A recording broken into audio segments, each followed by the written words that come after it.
Cette vidéo a tout simplement pour objectif de vous expliquer ce qu'est la relation d'héritage et le mécanisme de polymorphisme. À l'heure actuelle, si vous avez suivi l'ordre logique des vidéos, vous savez dès maintenant ce qu'est une classe, comment l'implémenter en Visual Basic, dans Visual Studio, comment faire pour pouvoir instancier des objets à partir d'une classe et comment mettre en relation différents objets. L'objectif ici est de vous expliquer une des relations très fréquemment employées en programmation objet car potentiellement très puissante, l'héritage. Cette relation va permettre essentiellement de représenter des relations soit de généralisation, soit de particularisation entre différentes classes. L'exemple ici, composé de 5 classes, va me permettre d'illustrer justement le fonctionnement de l'héritage et ses propriétés. Si l'on regarde ici, j'ai donc 5 classes, êtres vivants, faune, flore, oiseaux et herbivores. On remarque que j'ai une relation d'héritage représentée ici par une flèche peinte en blanc qui tout simplement permet de préciser que par exemple flore hérite de êtres vivants. Donc le sens de la flèche représente le sens d'héritage. D'un point de vue purement terminologique, on appellera flore soit la classe fille, soit la classe dérivée de êtres vivants, qui être vivant sera appelée fréquemment la classe mère. Donc ici on peut remarquer que notre classe être vivant dispose de deux classes dérivées, faune et flore. La signification de l'héritage, si je devais vulgariser un petit peu, ça signifierait est un.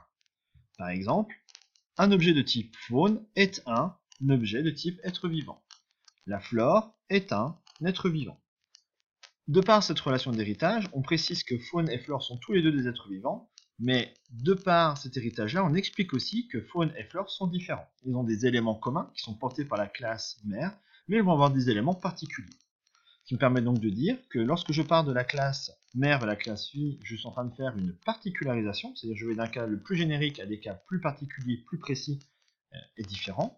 Et dans l'autre sens, si je pars de faune et de flore et que je remonte nos éléments communs, je vais revenir vers des éléments plus génériques et donc j'effectue une généralisation.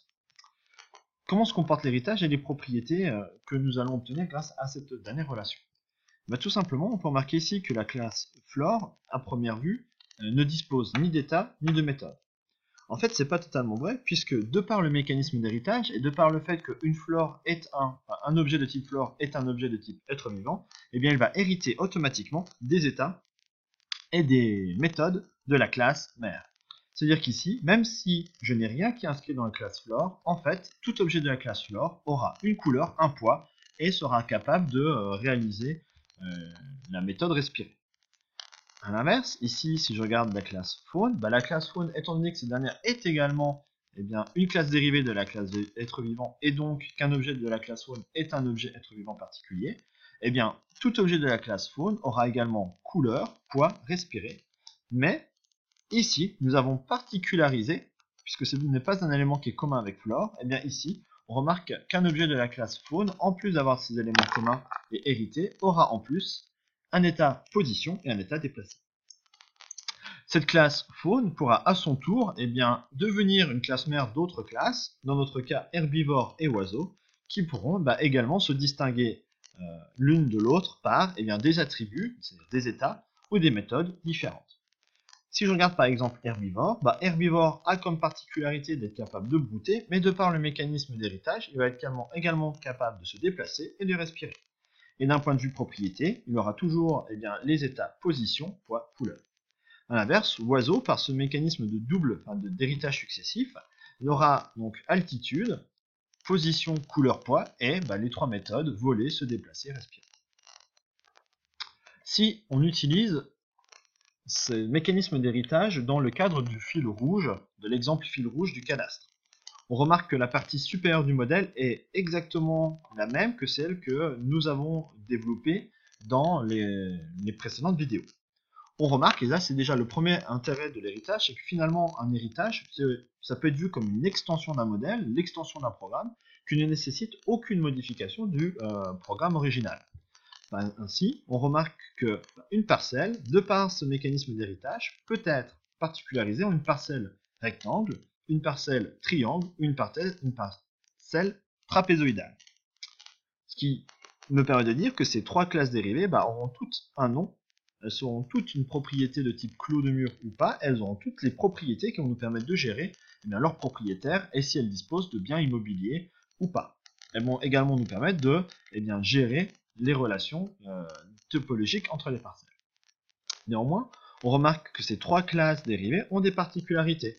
La classe rectangle a une longueur et une largeur. La classe triangle a une base, une hauteur. La classe trapézoïdale a une grande base, une petite base et une hauteur.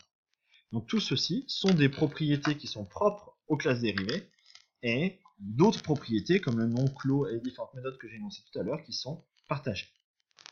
L'avantage direct de pouvoir jouer avec cet héritage, eh bien, tout simplement, va nous permettre, par exemple, si j'ai des objets de la classe rectangle, triangle et trapèze, puisque tous ces objets-là, même s'ils sont différents, même s'ils n'appartiennent pas à des classes identiques, sont tous dérivés de la classe parcelle, ça va me permettre de dire tout simplement que peu importe l'objet rectangle, peu importe l'objet triangle, peu importe l'objet trapézoïdal, enfin trapèze, ce sont tous des objets que je vais être capable de stocker dans une variable de type parcelle.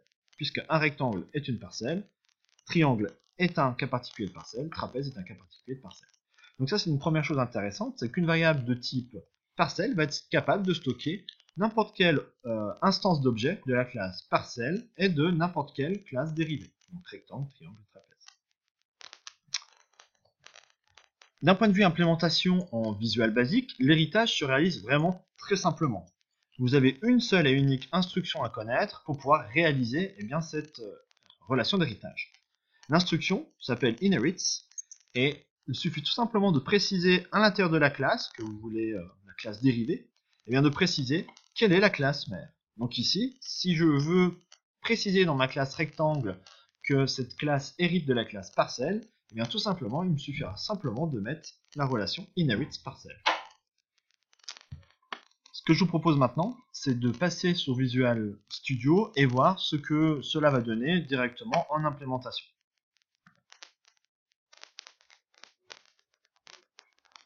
Donc nous voici dans la classe rectangle. Donc ici vous pouvez remarquer en commentaire que j'ai laissé un certain nombre de choses à faire et on remarque que j'ai déjà codé en tant que privé, puisque ce sont des états propres et internes à la classe, largeur et longueur, les deux états que nous avions dans la définition de la classe. Première étape que nous allons réaliser, tout simplement préciser que la classe rectangle hérite de la classe parcelle. Donc pour cela, on utilise inherits parcelle. Voilà, l'héritage est réalisé. Étant donné que nous sommes en relation d'héritage, on remarque qu'on va pouvoir utiliser un certain nombre de propriétés. Donc si je reviens sur la définition de ma classe mère, la classe parcelle, on va pouvoir finalement préciser quels sont les paramètres de ma classe qui peuvent être hérités de celles qui ne peuvent pas. Nous avions vu en cours que l'utilisation de private rendait les états, les variables, propres à la classe. Si vous utilisez private, tout simplement, ces différentes variables ne seront même pas accessibles des classes dérivées, des classes phi. Si vous voulez qu'un attribut d'une classe devienne accessible et devienne partageable par un mécanisme d'héritage, il faut utiliser tout simplement protected. Ça veut dire qu'à partir de maintenant, nom et clos sont deux variables qui peuvent être héritées. La preuve, si je regarde dans ma classe rectangle, je vais créer vite fait une petite procédure, donc public sub toto, on remarque maintenant que j'ai accès à ces deux variables.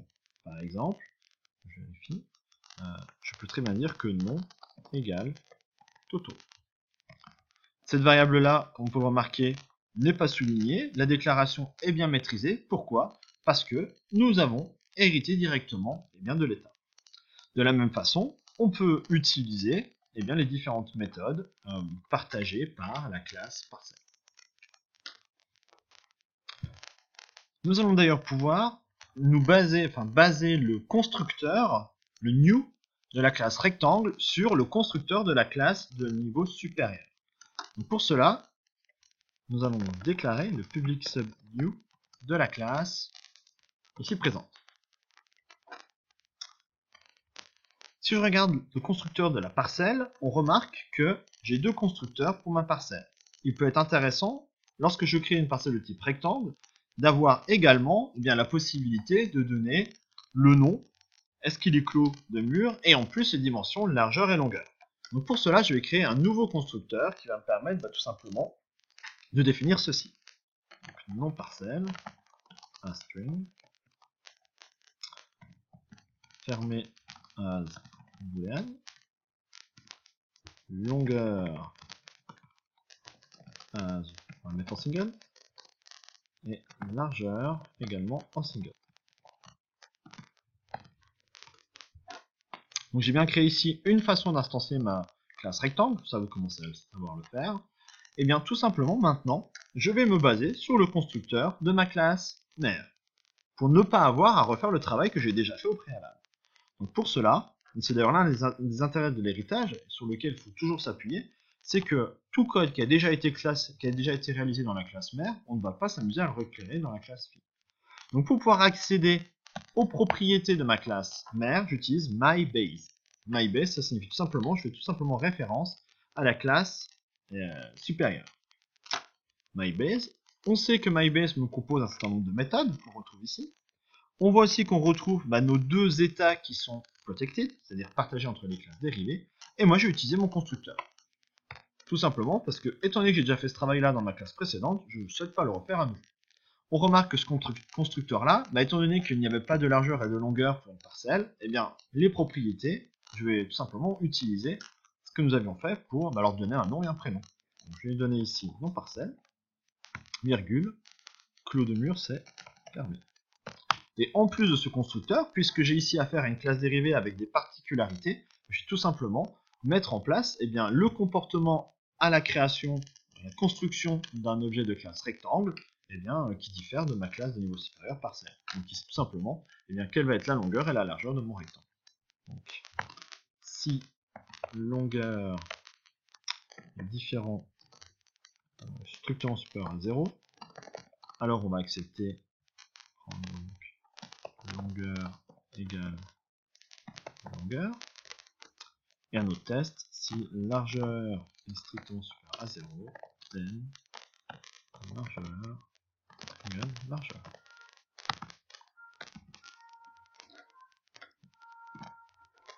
Voilà, nous avons ici réalisé le mécanisme d'instanciation d'une classe phi.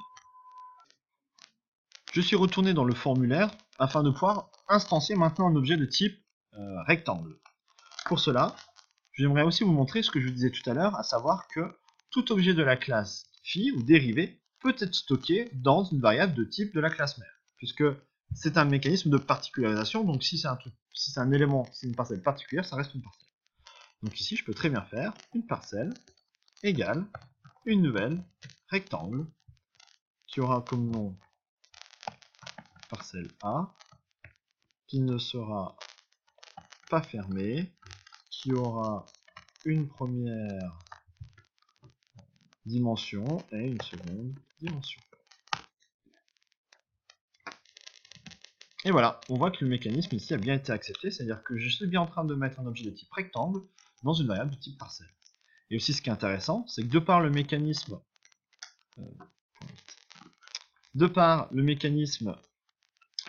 d'héritage, getNom que je n'ai pas codé pour l'objet de classe rectangle, je vais être capable de l'utiliser. Donc bouton 3.